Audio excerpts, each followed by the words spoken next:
Assalamualaikum warahmatullahi wabarakatuh. Saya Putri Aulia Laikatul Isnaini dengan NIM C1B0201126 akan mempresentasikan tentang manajemen piutang dengan dosen pengampu Dr. Haji Tona Arura Lubis, SEMN. Baiklah, yang pertama penjelasan manajemen piutang. Piutang usaha atau dagang adalah salah satu unsur dari aktif lancar dalam neraca perusahaan yang timbul akibat adanya penjualan barang, jasa, atau pemberian kredit terhadap debitur yang pembayarannya pada umumnya diberikan dalam tempo 30 hari sampai dengan 90 hari. Manajemen piutang adalah praktik atau sistem yang dibuat oleh perusahaan melalui proses perencanaan, pengawasan, pengendalian uang yang ditagihkan kepada pihak yang meminjam. Tagihan kepada pihak lain yang dimaksud adalah tagihan perorangan maupun perusahaan atas setiap aktiva atau aset perusahaan yang timbul dari transaksi kredit.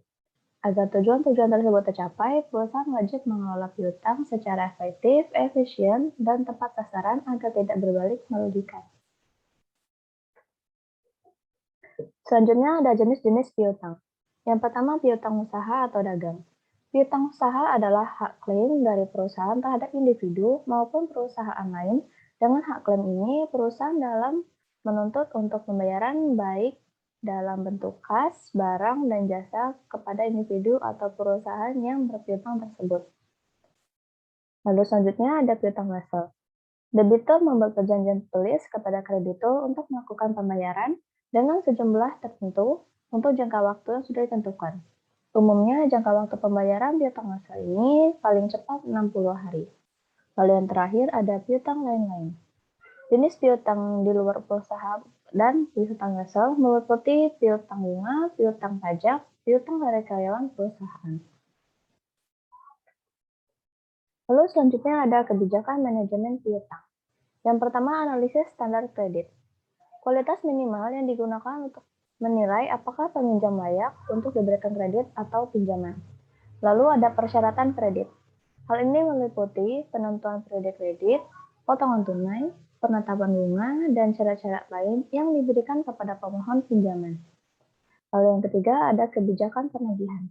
Hal ini didasari oleh kebijakan kredit yang telah disepakati, misalnya jumlah pinjaman yang diterima, periode kredit, dan persyaratan khusus lainnya. Lalu yang terakhir, mengandalkan pihak ketiga, yaitu pihak di luar perusahaan yang membantu mengelola piutang perusahaan, misalnya adalah menggunakan layanan teknologi keuangan atau konsultasi dengan konsultan bisnis. Lalu yang terakhir ada biaya yang timbul akibat adanya piutang. Yang pertama, biaya penghapusan. Piutang biaya penghapusan akan dimasukkan sebagai biaya bad debt atau piutang ragu-ragu yang nantinya akan diadakan penghapusan piutang. Lalu selanjutnya ada biaya pengumpulan piutang. Dengan adanya piutang, maka timbul kegiatan penagihan piutang yang akan mengeluarkan biaya tersebut sebagai biaya pengumpulan piutang. Yang ketiga ada biaya administrasi. Terhadap piutang diperlukan kegiatan administrasi yang akan mengeluarkan biaya. Dan yang terakhir ada biaya sumber dana.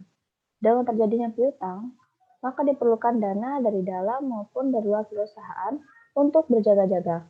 Dana tersebut diperlukan biaya untuk sumber dana. Baiklah, sekian presentasi dari saya. Mohon maaf bila ada salah-salah kata. Sekian, terima kasih. Wassalamualaikum warahmatullahi wabarakatuh.